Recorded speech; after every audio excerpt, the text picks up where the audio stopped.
இந்த கருப்பு கவுனி அரிசி திரும்ப திரும்ப பேசி பேசி இன்றைக்கு ஓரளவுக்கு மக்களிடம் பரிச்சயமாயிருக்கு, ஓரளவுக்கு தேட ஆரம்பித்திருக்கிறார்கள். கருப்பு கவுனி அரிசி நிறைய நோயாளிகள் தேட தொடங்கி இருக்கிறார்கள்.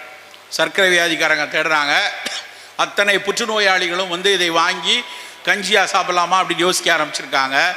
ஆனால் அதை தாண்டி ஒவ்வொருத்தர் வீட்டிலும் தினசரி ஒரு பிடி நம்முடைய சோறு இருக்க வேண்டும். அதுதான் நம்முடைய இலக்கு. ஆங்கிலத்தில் இந்த கருப்பு கவுனி அரிசிக்கு ஆங்கிலத்தில் நீங்கள் அடிச்சு பாருங்க, என்ன பேர் தெரியுமா அதுக்கு?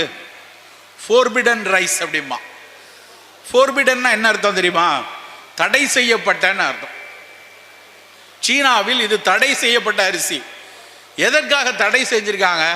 குட்காவை தடை செய்ய சொல்கிறோம், இதை எதற்கு தடை செய்கிறாங்கன்னு பார்த்தா, அதுக்கப்புறம் படித்து பார்த்தா அவ்வளோ ஆச்சரியமாக இருக்குது.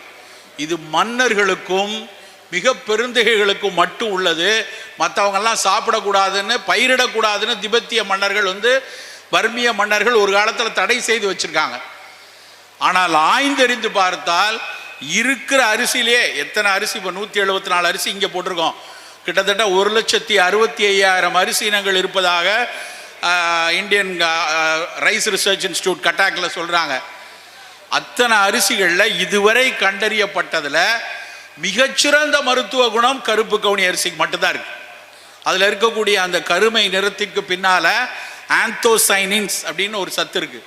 அந்த ஆந்தோசைனின்ஸ் நீங்கள் எந்த கருமை நிற பழம் எடுத்துக்கிட்டாலும் சரி, கரு நீல நிற பழம், அது கத்திரிக்காயினுடைய கருநீளமாக இருந்தாலும் சரி, நவ்வா பழத்தில் இருக்கக்கூடிய கருநீளமாக இருந்தாலும் சரி, வெளிநாட்டில் இருக்கக்கூடிய ப்ளூபெரி, ராஸ்பெரி அப்படிங்கிற பழத்தில் இருக்கக்கூடிய அந்த ஆந்தோசைனின்ஸ் வந்து ஒரு சாதாரணமாக இருக்கக்கூடிய ஒரு அழற்சி, இன்ஃப்ளமேஷன் சொல்லக்கூடிய அழற்சியிலிருந்து புற்றுநோயில் ஏற்படக்கூடிய அழற்சி வரைக்கும் தடை செய்யக்கூடியது வந்து இந்த கருப்பு கவுனி அரிசி.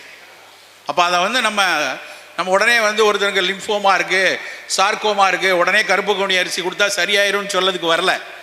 ஆனால் தினம் தினம் அதை சாப்பிடும்போது, ஒரு பிடி அரிசியாவது அதை சாப்பிடும்போது புற்றுநோய் வருவதற்கான சாத்தியம் கண்டிப்பாக குறையும்.